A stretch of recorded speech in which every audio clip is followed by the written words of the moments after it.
Hi, and welcome to Plugged In. I'm Kathryn Spetch, and I co-lead our work across the global games industry here at Odgers Berndtson, where we specialise in executive search, leadership assessment, and development programmes. Plugged In sees me speak to various leaders from across the games industry, and today I am joined by the fantastic Kristian Segerstrale, who is CEO of Super Evil Megacorp, who I'm sure you all know. And Super Evil is probably best known for creating the award-winning Vainglory. And they're now on an exciting new chapter within their journey, but I'll leave that for Kristian to talk about. Now, Kristian himself can probably be described best as an entrepreneur and builder of things. Amongst other things, he co-founded Glue Mobile, Playfish. He created investment company Initial Capital. He was an EVP at EA and a board member at Supercell. So the list does go on. So, I've just reamed off a string of achievements and impressive things that Kristian has done. So it's fair to assume that his industry opinions are worth listening to, certainly in my book. Before we get to that, though, I touched upon this changing focus for Super Evil, which has been underway for some time, but it's been reported in a bit of a disparate way. So help us piece it all together, Kristian, and tell us about this new vision and an exciting new phase. Yeah, so first of all, it's actually not so much of a new vision or mission in that we set up the company, or the company was originally set up to create the very best shared gaming experiences and with a vision to build the very best home for the best talent in the industry. And those things certainly have not changed. And as you pointed out, our first title, Vainglory, was the world's first mobile esport, really represented pushing the industry toward that vision of AAA gaming on mobile and AAA kind of feeling shared gameplay moments on mobile.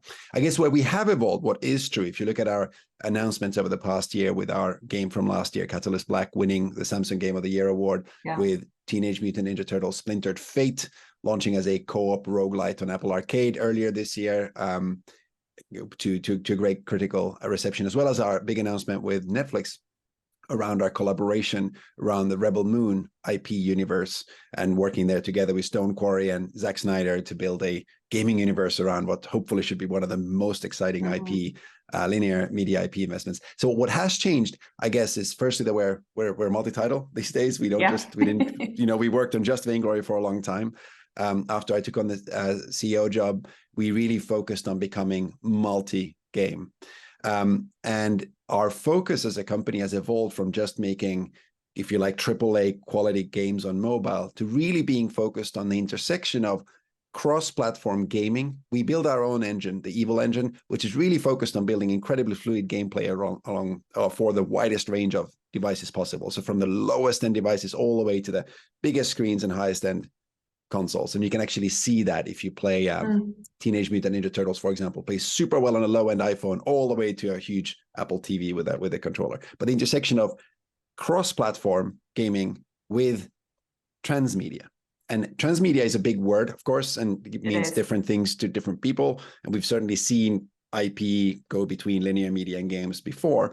But what we are really passionate about and interested in is how can we build live services, games that feel like they're live and breathing with an interwoven, if you like, storyline, with touch points between linear media and interactive media in such a way that we can truly build this kind of ongoing live ops feeling universe around an IP where the IP doesn't just express itself on as a game, but also in linear media and other forms of media. So really excited about that in the shape of TMNT and Rebel Moon, of course, but also every bit of IP that we build, we want to build for a world where you can not just play, but you can also watch it or read it or whatever other forms of media. So we still focus on multiplayer, we still focus on shared gaming moments, but we're now very focused on cross-platform games. Everything we're working on is cross-platform and transmedia.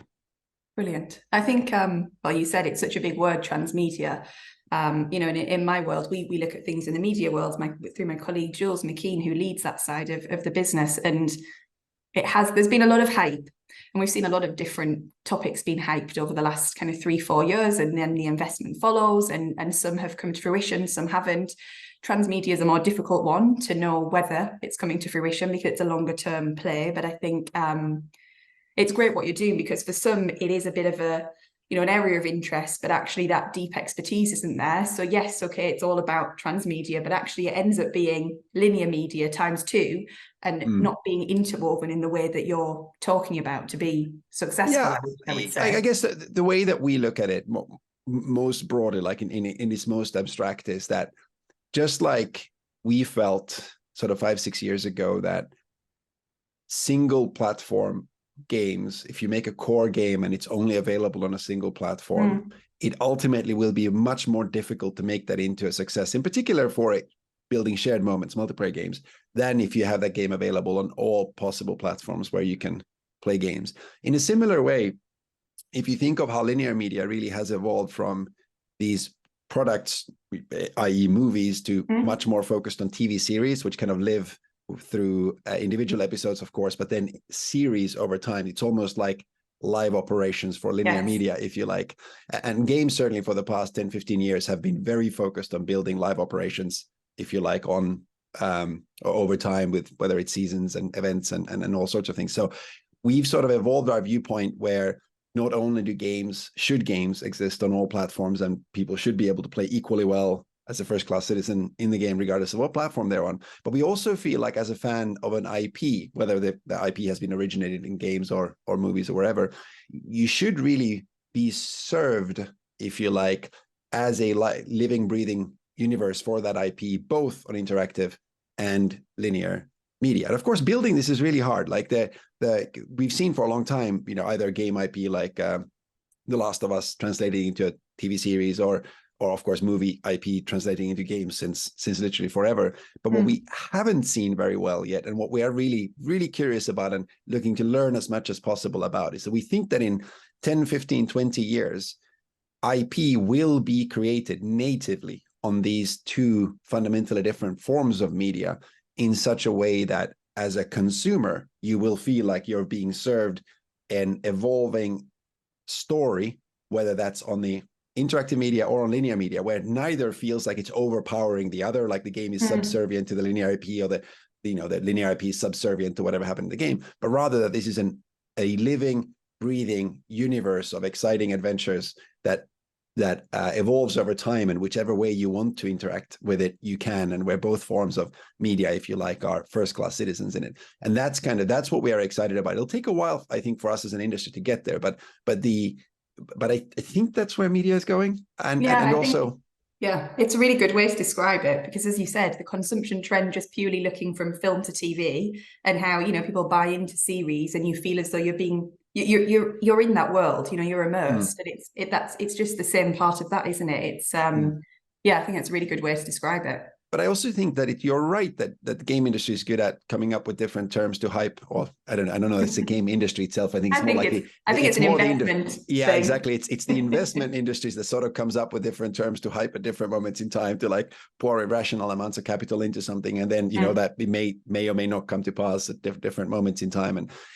But what is true, though, is I do think that what is true in all forms of media is that it's fundamentally an art. Right, it's fundamentally a form of art, and art always, and if you like, it's really the intersection of art and popular culture, and in the case of games, also technology, and that always evolves. You never go back. You never listen to music that was popular 5 years or 10 years or 30 years ago, or music doesn't fully go back. It always evolves.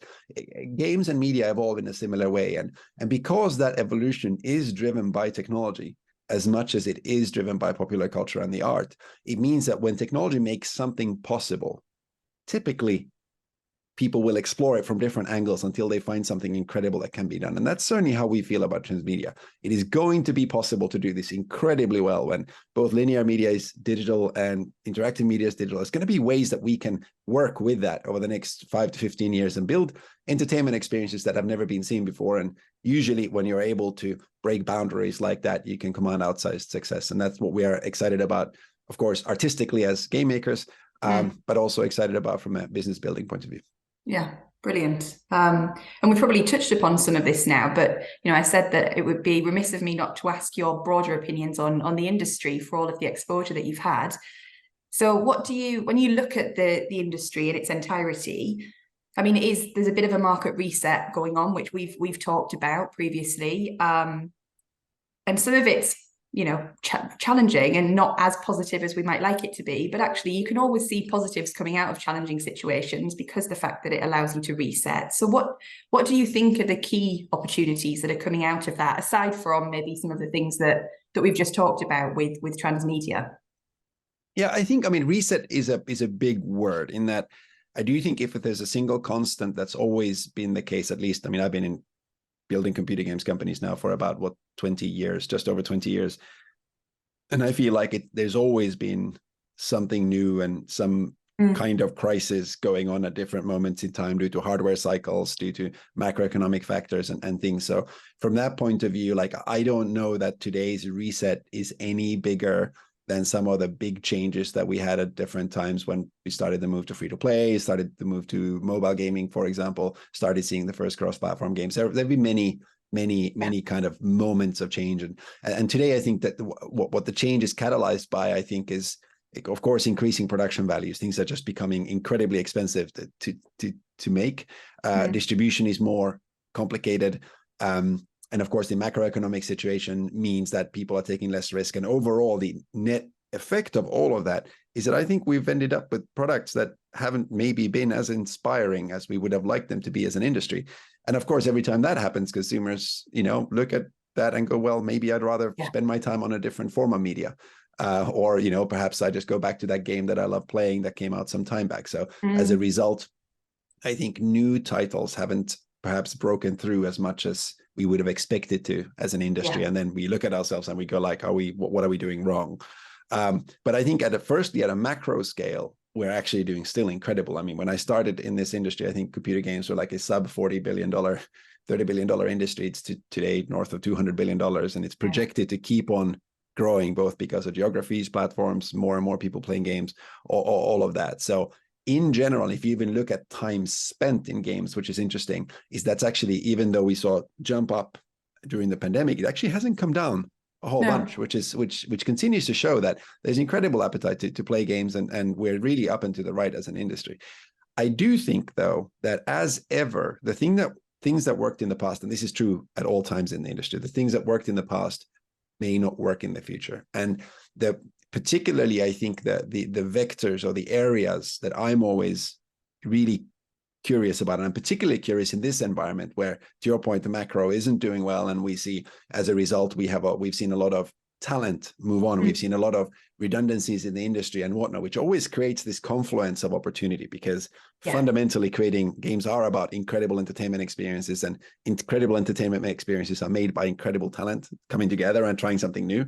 And there is that opportunity right now, because of where the industry is at, for more talent to try something bold, something new, something different that hasn't been done before. In our case, that bet is cross-platform and it's transmedia. There are other arguable cases that that are worthy of a shot. Like everything that's happening in generative AI right now is, on the one hand, probably will reduce production costs of games, which is hopefully good. In that I don't think computers are going to take our job anytime soon, but I do think that we can have better tools as game makers. We can augment the art. We can ensure that artists can bring their visions to life faster by having more sophisticated tools, and I think that will help. But the most important part of, or most interesting part of generative AI, I think, is, can it allow for entirely new styles of play? And I think what's interesting about that is that, just like if you think about what every new platform that's come out has always been defined by a platform defining title, if that's a Halo for Xbox, or Super Mario for Nintendo, or even if you think about it in the transition to mobile, when mobile first became big, it was really the match 3 games and the casual gaming end that became the driver of that market, because it wasn't possible before. Like, there was no casual gaming device really that everybody would randomly have with them that they could spend 5 minutes with. And that was really a large part of the drivers of how mobile gaming became so big. The question is, what does AI enable that wasn't possible before? And I think we see some companies try to pursue this, but it's incredibly early days. And I think that, the weird and wonderful experiments in this area are things that I think I will certainly enjoy seeing a lot of. Yeah. So good. So the AI piece is really interesting, because it comes up in conversation all of the time across, well, not just this industry, any kind of tech-driven industry. And I think what people forget is that if people haven't really taken an interest in generative AI previously and are only really starting to look at it now, actually a lot of things are already embedded in the industry, certainly from people outside of the industry or from an investor's perspective that hasn't necessarily looked at the industry before. There are tools that are already, in place. Yes, they're not where we think things can get to, but I think it's interesting that there has been so much hype and excitement about what it might do, but it is already doing things, and it has been used for a reasonable amount of time in the industry. It's just looking at where it can go, and that's the bit that's exciting, but it is still being used now. Yeah, this is true. I think it's been used in various ways. I think what is new is that the large language models perhaps enables a level of sophistication that was previously unavailable. But it is true that even generative AI itself has gone through its own mini boom and mini bust, even in just last year. So in general, I would always come back to that, like the basics of the biggest opportunity in computer games is always to create an incredible entertainment experience. Like that is always what the opportunity is. And when the existing industry is facing some kind of a sort of, again, I don't want to call it a crisis because that's a big word, but when it feels like the existing things are not working, it causes a lot of talent in the industry to look up and go, okay, if I've been on this AAA game for 5 years and it doesn't seem to ever come out, and it's the same old, I'm not inspired and excited by it, what else could I do? That tends to create incredible moments to start new companies. It creates incredible moments to take an existing company and give it a bold new vision to try something really new and different. Because fundamentally, if you can create an incredible entertainment experience, that is what drives the growth of the industry. And right now we have enough chaos out there, and within chaos, there's always great opportunities. So generative AI, I think, is one important factor. I do think that there continues to be a lot of mileage in thinking about where mobile might go next, because I think mobile in particular has seen some headwinds recently, and in particular mobile distribution has become saturated. But then we have some regulatory evolution recently that might mean that perhaps mobile distribution might open up in a new way. Could it be the time for portals to come back? Could mobile distribution be disrupted somehow? That's exciting and that's interesting. There's of course that we had this boom and bust of all things blockchain enabled. I don't know that we've called that one sort of entirely over just yet. There certainly are many people still experimenting with it, and who knows, maybe someone comes up with a way to use those tools to truly create something amazing, because that's what we sometimes forget, and all the hype sometimes forgets, is that there is something at the core of it. Yeah, well, but most importantly, that whatever is there, whatever the technologies needs to enable that incredible entertainment experience. And so far, we've seen some interesting tech, and we haven't seen it translate into an amazing entertainment experience. Doesn't mean that it can't be done. And sometimes, sometimes the areas with the most naysayers turn out to be the most lucrative for the industry. So it'll be interesting to see how it turns out. But certainly, I'm always like, the companies and entrepreneurs and firms that I root for the most are the ones that go out and swing for the fences, not to try to make a technology come to life or to try to make some other kind of business model come to life, but rather the people who just go out there to try to create an incredible gaming experience that hasn't been done before and seen before. Because that's why I'm in the industry. That's why I love playing games. That's why I love making games.